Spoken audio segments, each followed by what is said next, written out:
Thank you guys for coming. I really appreciate you giving me your time for today. So I'm just gonna start with an introduction. My name is Melissa Sherringhausen, in case you don't know. And I'm doing a project for my capstone. I'm redoing the standardized handoff communication tool for all perioperative services. This project aims to utilize leadership and management in my professional nursing development through the expansion of protocol for standardized communication for all perioperative services, and will fulfill my capstone requirements needed for my graduation from my bachelor's degree and McKendree.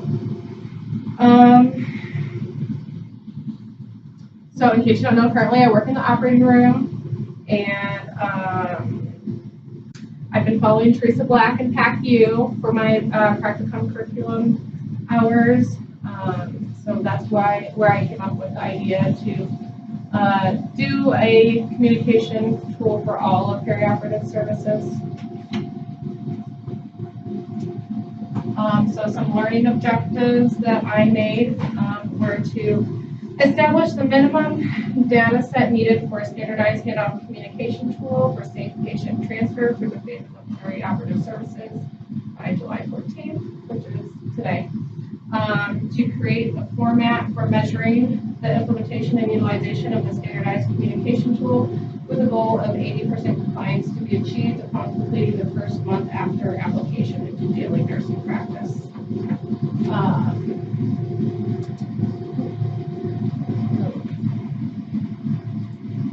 Okay. So overview of the observation tool for the handoff communication tool. Transition points of care from OPS to OR. This will allow for easy and thorough communication. And then from OR to PACU, it's a chaotic environment, increased risk for errors related to incomplete handoffs and incomplete communication. And then the transition point from PACU to OPS is for initial handoff material to be omitted from report due to no standardized form of communication.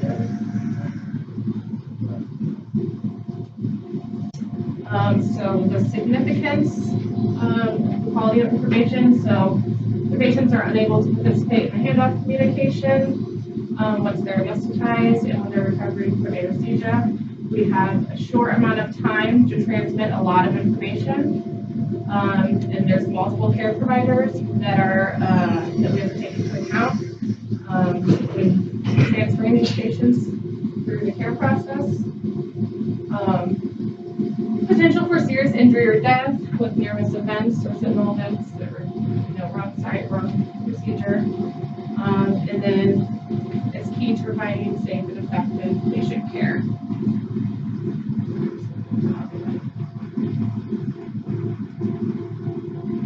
Project rationales.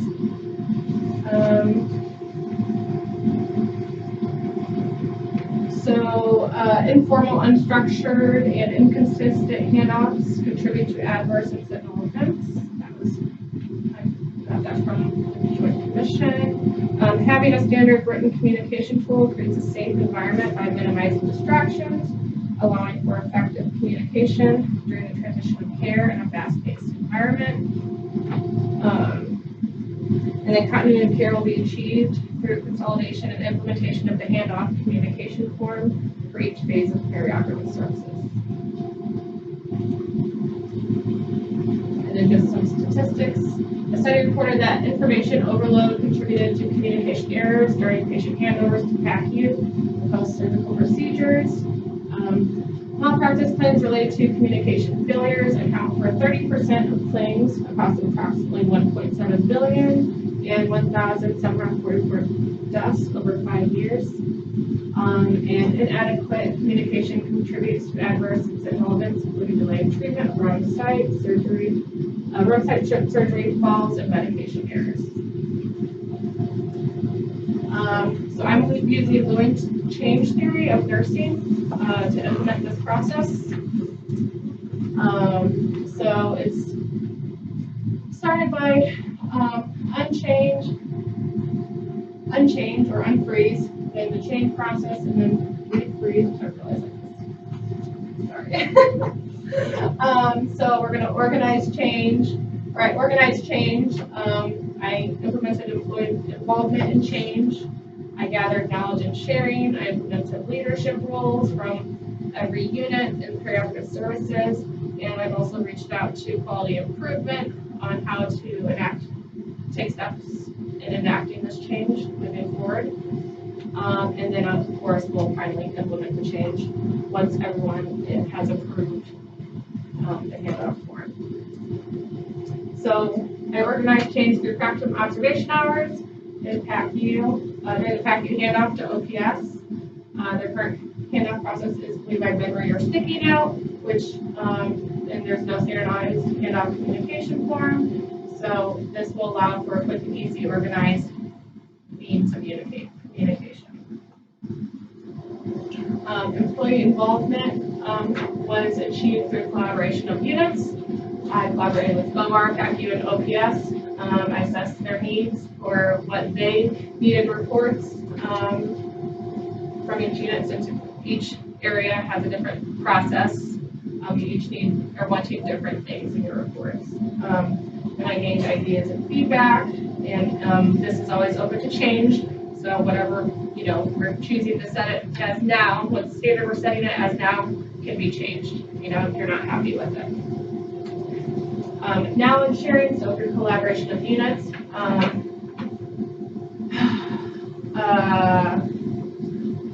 I gathered knowledge of how your handoffs should go. I took her feedback, and then we collaborated together to hopefully perform a safe and congruent patient transfer of care. Leadership was achieved through collaboration with different leaderships, like I said earlier, in perioperative services, to gain understanding for implementing and process change. I collaborated, like I said, with quality improvement for actions needed to implement this process change. And then I gained insight from senior nurse staff from each unit, since you guys have the most knowledge with these handoffs. And then hopefully we're going to implement this change once I receive your guys' approval from this handoff form. I'm going to present the checklist. I'll get feedback on the checklist. I'll edit the checklist. I'll present it again. As many times I have to do that, I'll do that until we get it how you want it. And once you guys approve it, then we'll implement this. I'll send it to quality improvement. They'll implement it. They'll upload it to forms on demand so that we can print it out and have easy access to it. So the goal is for 90% adherence to a handoff communication tool, and that can be measured by collecting data of, by looking at each form and seeing that, it's filled out from each unit.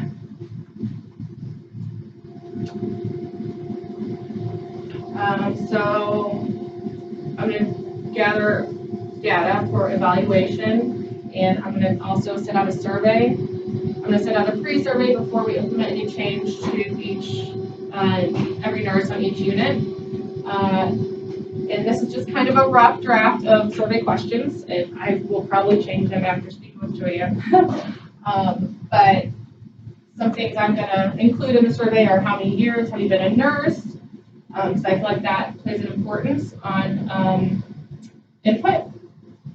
What department are you affiliated with in perioperative services? How satisfied are you with your handover communication structure to the next department? So that'll be a pre-assessment and a post-assessment. Do you feel your handover process is organized, precise, timely, and minimizes patient safety concerns? And then how do you feel about a combined standardized communication form? I may get rid of that after speaking with Joanne, because she said that I needed to make sure to have these survey questions the same for pre and post. So obviously it's going to be standardized post. I might just evaluate how you feel about the overall communication form. And then how likely are you to implement this process change into your daily nursing practice? So the post, I'm going to assess this 1 month post survey that will be sent out. And like I said, this will probably look more towards like the first one. But at the end, I will have a free text box for you to add any additional concerns or comments. So here's the previous perioperative checklist. I'm sure we're all familiar with it. That's the front, this is the back. So I printed out the new one that I put together last night. So like I said, it can be tweaked, and I'm just going to hand this out to you really quick. Sorry, I should have got that ready to begin with. Here it is. Okay.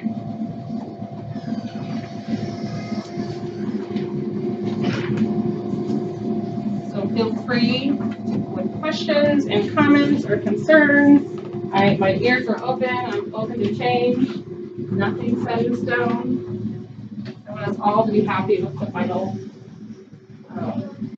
process, the final, paper. So this is the front. As you can see, I've changed a lot. I added the patient's name. There's no area for the patient's name prior to this. I feel like that's pretty pertinent. We're just kind of writing it anywhere.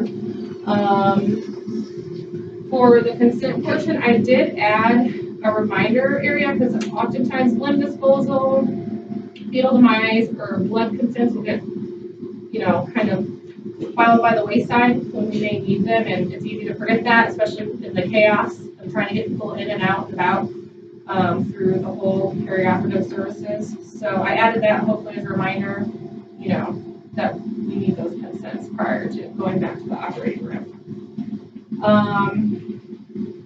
Everything else is pretty much the same. It's more spaced out. The labs portion I did add. I know it doesn't, that's not pertinent to all areas of the operating room, but at the bottom, if you see, I put place in NA for instances that are inapplicable. So for people who are doing like a Heyman hand case, doesn't matter, but for us who are doing like carotids or AAAs, like we need that information. So this way you can just kind of tailor it to your needs for each specific case. I did take off the R number because we don't need that. I took off EBL because we don't need that. That's an anesthesia thing that they, are concerned with. And I did add a little section for communication notes. If you turn over on the back side, this is where I made the PACU and OPS portions. And I just went off of what you guys gave me. So I wasn't sure exactly because I'm not in, your handoff, in your units for handoff, so I don't know exactly what you need. So I just did the best I could, and like I said, this will be edited. So pretty much our handoff from OR to PACU is pretty well the same, but the anesthesia PACU handoff, I added that for meds. If you want, I thought about putting a medication portion of what medicines they're typically giving, but I don't know what medicines anesthesia usually gives, or if it's easier to just have a blank line to fill it out. So just let me know as far as that. And I did ask Andrea about the vital signs. Like you guys said you wanted vital signs. I don't know if you necessarily need an area for initial and final vital signs. So if not, I can remove that as well. And then I placed an area for PACU medications that were administered. Also, I did put another portion for family communication at the bottom of the back page for you guys to document where you communicated, when you communicated to family, so you can give that in your report to OPS. And then finally, your PACU to OPS handoff. I just went off of that little sheet that OPS gave me that you guys are using currently to try and make this portion up. So, like I said, if there's anything that you are not satisfied with, just let me know. Do you guys have any input right now, currently? Okay. Okay. Yes, for sure. So, in conclusion, I assessed. Ooh, let me get my cheat sheet.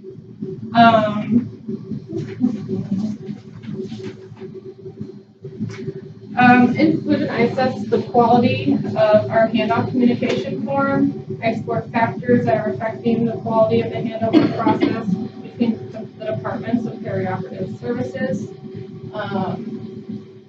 We want safe transfer of patient care through each department. High quality candor records are imperative for safe, quick, clear, and concise transfer of patients. I utilize implementation of the Lewin's theory of change in order to implement this process change so that everyone can feel like they're included and that their input matters. I'm going to do data collection and analyzation, check the utilization after we implement this process, make sure that everyone's adhering to the new handoff communication form, and if not, what do we need to change so that we can, get adherence.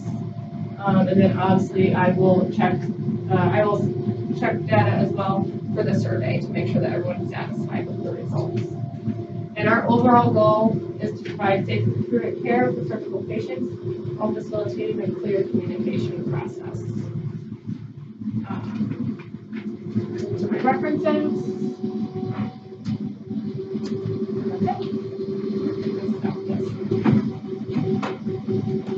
Oh, were you recording yourself? It's okay, I have to.